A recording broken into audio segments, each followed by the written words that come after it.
Fashion is for your eye. It's to please your eye. It's not intellectual. It's just to please your eye. And that means that the women who are going to wear these dresses want to look beautiful, feminine, seductive. And that combination is very important for a designer if you are trying to dress all these women. Well, yeah, every time I design, I think about the woman. The first question is always, where is she going in this? Because you can have the best idea, but if it doesn't really apply to a woman's life, there's kind of no point. The fashion industry is about art and science, and both elements have to come together and be connected to make it a business. It really takes more than just sketching to do a collection. It's ultimately a business. It's the merging of creativity and commerce, and you really need both to succeed. The industry is about finding great creative talent who can visualize shape, design, materials, different from most of us. I think inspiration for a fashion designer is something that is all the time people ask about it.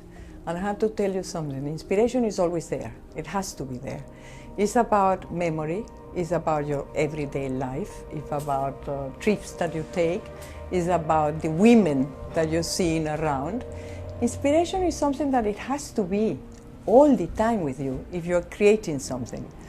Well, Badgley Mischka generally has been inspired and continues to be inspired by old Hollywood. Basically, it's the idea of the way that movies used to be made, the way that the stars used to live, or they pretended that they lived. We think that can be part of real life in everyone's wardrobe. That's really, for me, what represents the magic of fashion. It is the ability to step into a different world for a moment and kind of become somebody else. I mean, it's about elegance, and it's about being chic, it's about being very feminine because you're a woman, and it's about being very seductive for men and women and to be admired. But not only by men, because women most of the time buy a dress to be admired by other women and say, you don't have it, I do. Sharon Tate lounging poolside in a caftan, Liz Taylor in the 60s in any of her movies. Betty Davis is a huge inspiration to us. Now Voyager is our favorite movie ever, and we watch it at least once every 2 months. Our industry is blessed to have so many creative people, and Tom was pretty terrific in building that bridge with people and help educate them about how people live, where they go, how they socialize, how they go to work, their families, and having the ability to have a rapport with the designers. Yeah, we were lucky. We really learned a lot from Mr. Murata in terms of relating to the customer, because when you're sitting in New York designing and you think you know everything and you think you know everything about these women's lives, and then he really taught us to get in the dressing room with them and to really find out what their goals are, what their problems are, what issues they're dealing with. He really understood his customer. He taught us, really how to design into a woman's lifestyle for lunch, for cocktail parties, for black tie. We both had the same idea. Women always want to look more beautiful and very glamorous and chic, no? So I don't think we're inventing that. I think we learn from each other, I'm sure. I took some ideas from him, and I'm sure he took some from mine, but we don't know which. He was a gentleman. He had integrity. He had compassion. He had heart. And he had values that had to do with the real ethics of dressing human beings as attractively as possible. Highly respected, highly regarded, an individual whose vision and ability to bring customer needs to designers was quite unparalleled and quite unique in our industry. It's funny, Mr. Murata was really one of our first supporters when we first opened our company. He really knew his customer. I thought that was the most amazing thing about him. He knew those ladies like the back of his hand. Tom dressed a who's who of the main line of Philadelphia society, and he dressed them impeccably and with discretion. Yes, I gave this for Tom Murata, which I miss him a lot because he was a great person and he had a wonderful vision for fashion.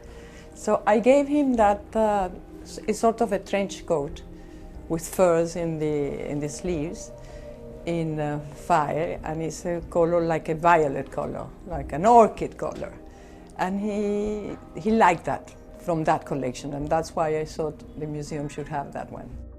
The dress that we donated to the museum is from our cruise collection, and it's very soft. It's all over beaded, but what I liked about it was weightless, just weighed ounces. It was a strapless gown inspired by a Chinese watercolor painting.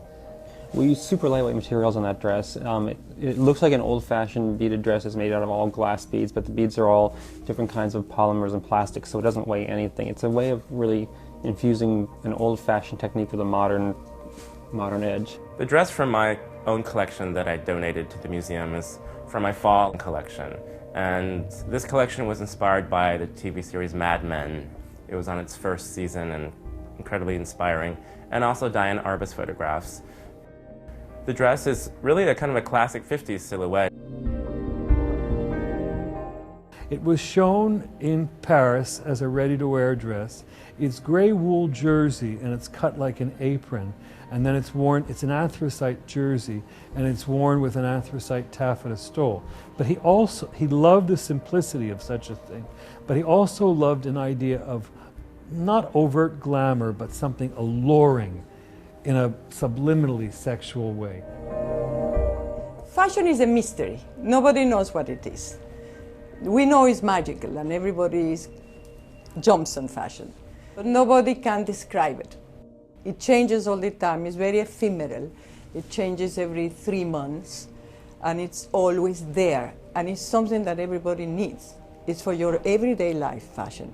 And I say that because sometimes when people say, I don't pay any attention to fashion, even men. But men, when they're getting dressed in the morning and they're trying to put the look together of the shirt and the color of the tie, they are in fashion already. They are creating something. Designing a garment is just this much. And if you're meeting with a person that takes that much credit for designing the garment, you're inevitably faced with a falsehood, a fake. A Tom Murata has to take that, and he has to make it reality in the life that a woman wears that garment. This is really a momentous occasion. We, as representing Saks Fifth Avenue, are truly honored to be with the Philadelphia Museum of Art together to celebrate a unique human being who, unfortunately, his life passed too quickly. You know that there's so many great people that pass away in our lives, and maybe we've had peripheral moments with them, but he has made a difference in my life. There really are very few individuals in our industry whose persona and legendary contributions to the industry would be strong enough to bring all of these designers together.